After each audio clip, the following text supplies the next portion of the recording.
Hello दोस्तों, कैसे हैं आप लोग। एक बार फिर से स्वागत है हमारे यूट्यूब चैनल टारगेट वाला पर आपका। तो आज हम पढ़ने वाले हैं क्या। आज हम पढ़ेंगे संपूर्ण प्रभुत्व संपन्न। संपूर्ण प्रभुत्व संपन्न से तात्पर्य है एक ऐसे देश से है जो अपने आंतरिक और बाह्य मामलों में निर्णय लेने के लिए स्वतंत्र हो। क्या करने के लिए स्वतंत्र हो? निर्णय लेने के लिए स्वतंत्र हो अपने आंतरिक और बाह्य मामलों में। आंतरिक मामले इसका मतलब ये है कि सामाजिक मामला, आर्थिक मामला और राजनीतिक मामला। राजनीतिक व्यवस्था का निर्धारण, आर्थिक व्यवस्था का निर्धारण और सामाजिक व्यवस्था का निर्धारण जो है ये आंतरिक मामलों के अंतर्गत आते हैं। किसके अंतर्गत आते हैं? आंतरिक मामलों के अंतर्गत आते हैं। उसके बाद करें हम बाहर मामले कौन कौन से। विदेश नीति जो है वो बाह्य मामला है। विदेश नीति क्या है? बाह्य मामला है। विदेश नीति के अंतर्गत से मतलब क्या है? मित्र एवं शत्रु राष्ट्र कौन होगा? मित्र एवं शत्रु राष्ट्र कौन होगा? संधि पर हस्ताक्षर करें या नहीं, संधि पर हस्ताक्षर करें या नहीं, ये बाह्य मामला है। किसी भी देश से संधि होनी है तो उस पर हस्ताक्षर करें या नहीं, ये एक बाह्य मामला है। तो अब बात करें तो भारत इन मामलों में अपना निर्णय स्वयं ले सकता है, इसके लिए स्वतंत्र है। भारत अपने 95%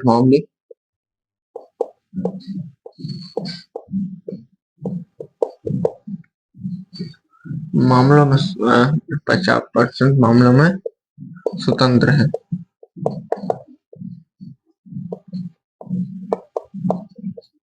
ठीक है, 5% मामले ऐसे हैं जिनमें स्वतंत्र नहीं।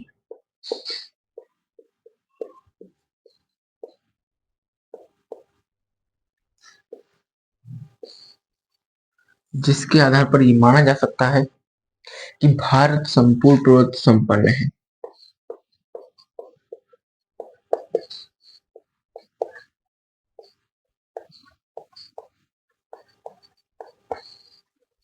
क्या है? संपूर्ण प्रभुत्व संपन्न देश है।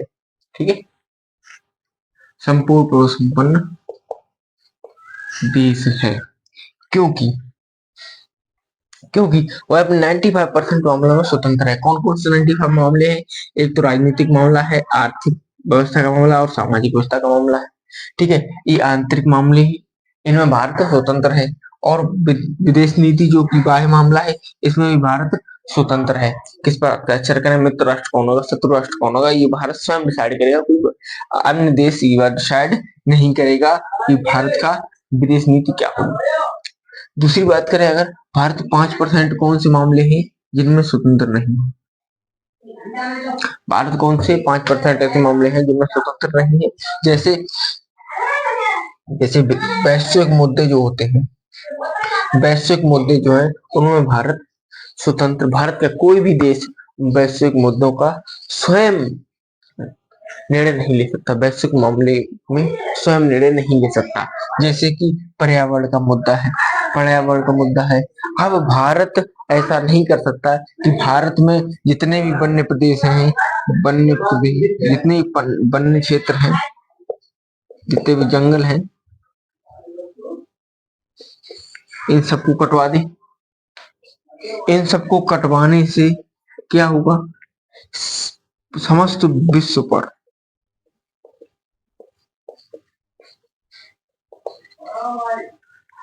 इसका असर रहेगा।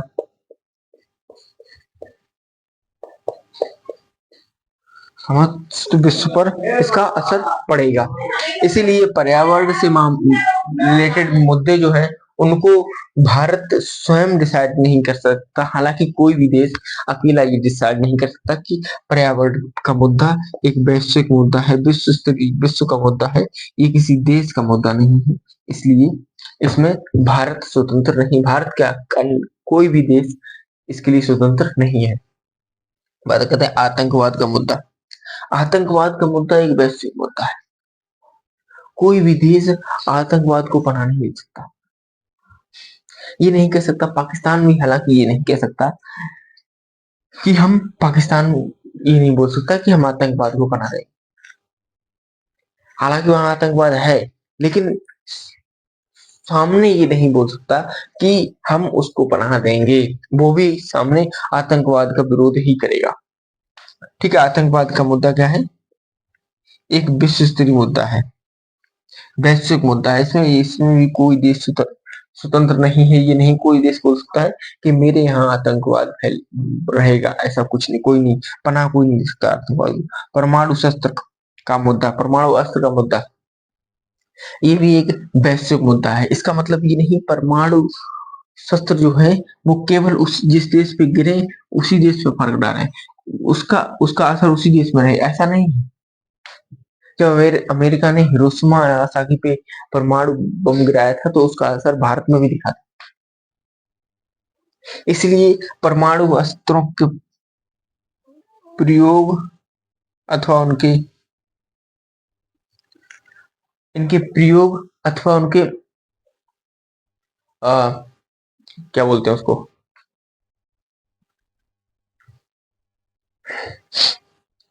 परमाणु अस्त्र बनाने और उसके प्रयोग दोनों पे रोक है। क्यों रोक है? क्योंकि ये वैश्विक मुद्दा है। ठीक है, मानवाधिकार का मुद्दा, मानवाधिकार कोई भी देश का व्यक्ति किसी अन्य देश में जाकर के सुरक्षा उसकी रहे, उसको सुरक्षित महसूस हो, ऐसा ना हो कि यहाँ कोई आए और उसको सुरक्षा महसूस उसको बंदी बना लिया जाए, ऐसा नहीं कर सकते, क्योंकि मानवाधिकार के विरोध में चला जाएगा फिर। और मानवाधिकार एक, मान लीजिए राष्ट्रपति, अमेरिका के राष्ट्रपति यहाँ आते हैं और उनको आपने बंदी बना लिया, अब ये कहा जाए इसके आधार पर अमेरिका हमारे अधीन हो जाए, तो ऐसा हम नहीं कर सकते। हमसे मतलब कोई भी देश ऐसा नहीं कर सकता, क्योंकि मानवाधिकार का मुद्दा है और ये एक वैश्विक मुद्दा है। ठीक है, इन मामलों में भारत क्या, कोई भी देश, इन मामलों में कोई भी देश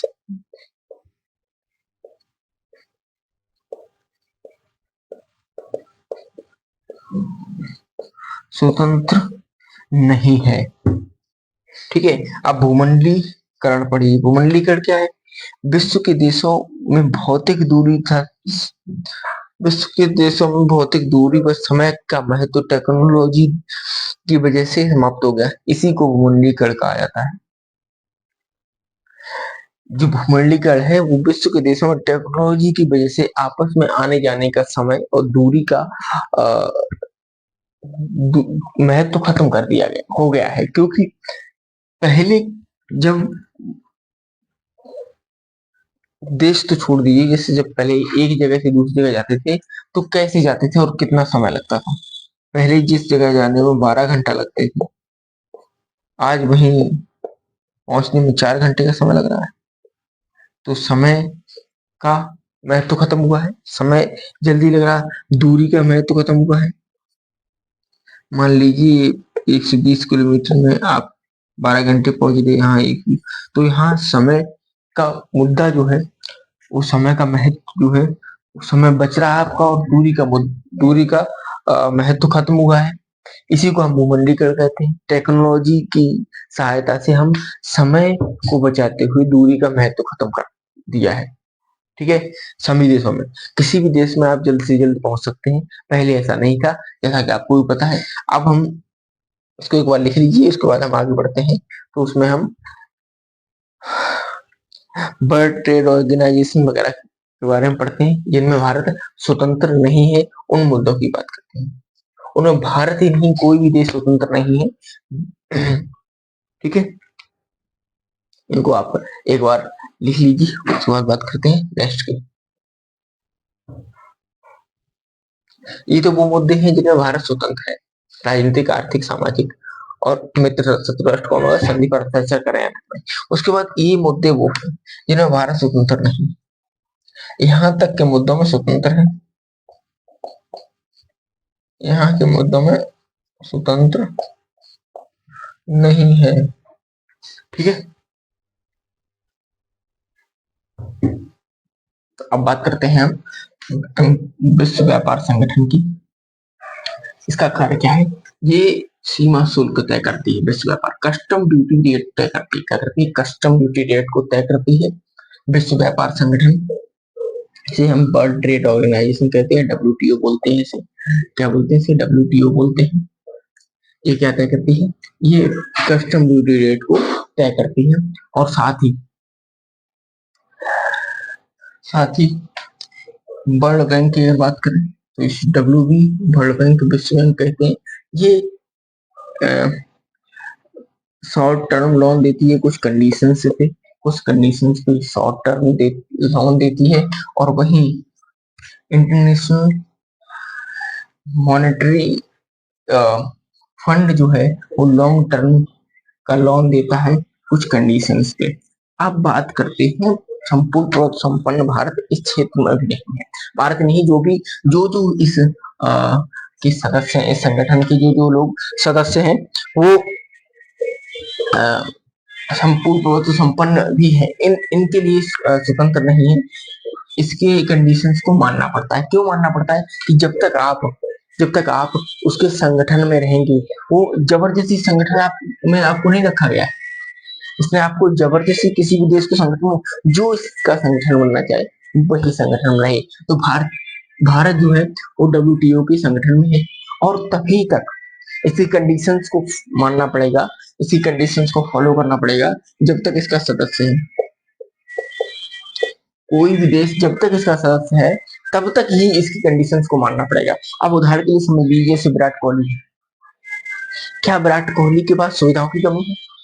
नहीं, फिर भी वो वहां हर मौसम में ग्राउंड पे खेलता है, और अगर खेलता है तो आप ये बोलेंगे कि विराट कोहली को स्वतंत्र नहीं है, उसे BCCI के रूल्स के अधीन है, जबकि ऐसा नहीं है।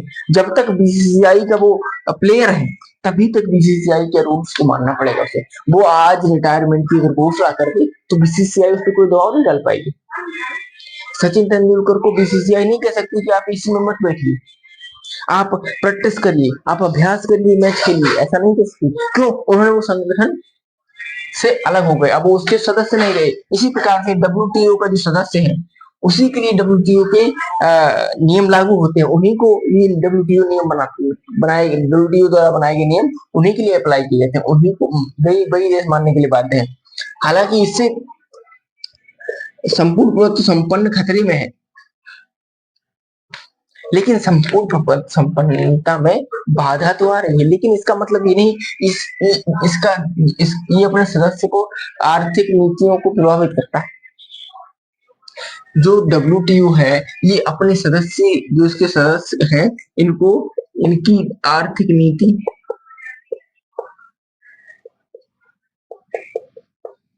को प्रभावित करता है।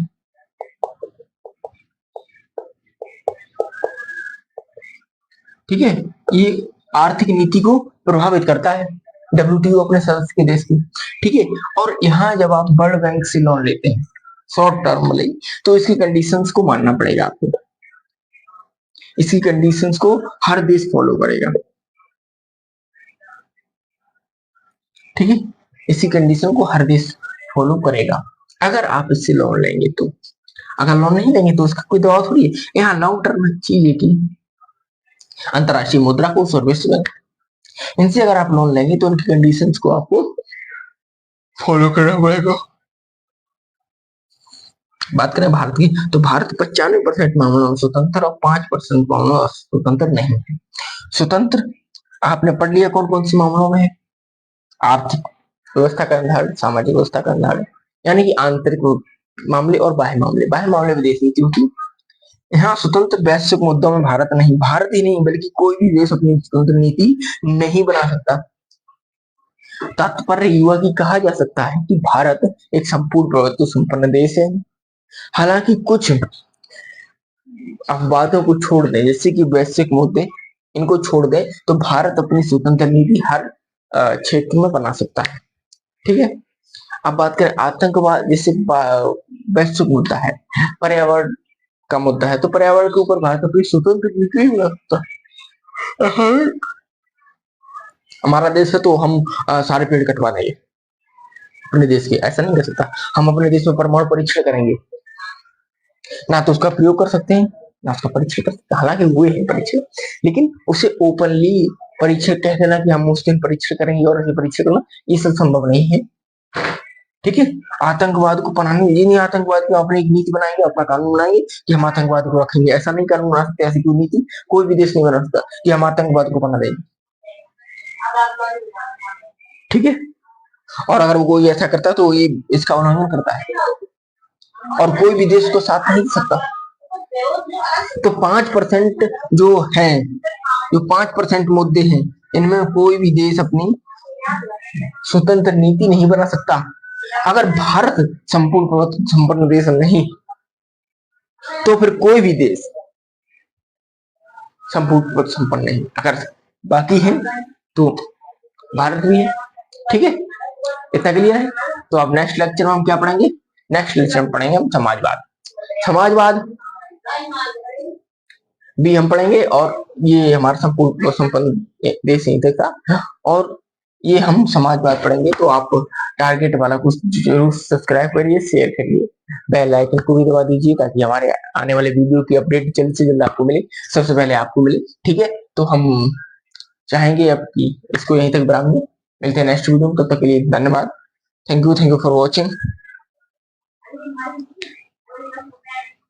ध्यान रखिए अपना और देखते रहिए टारगेट वाला। ठीक है।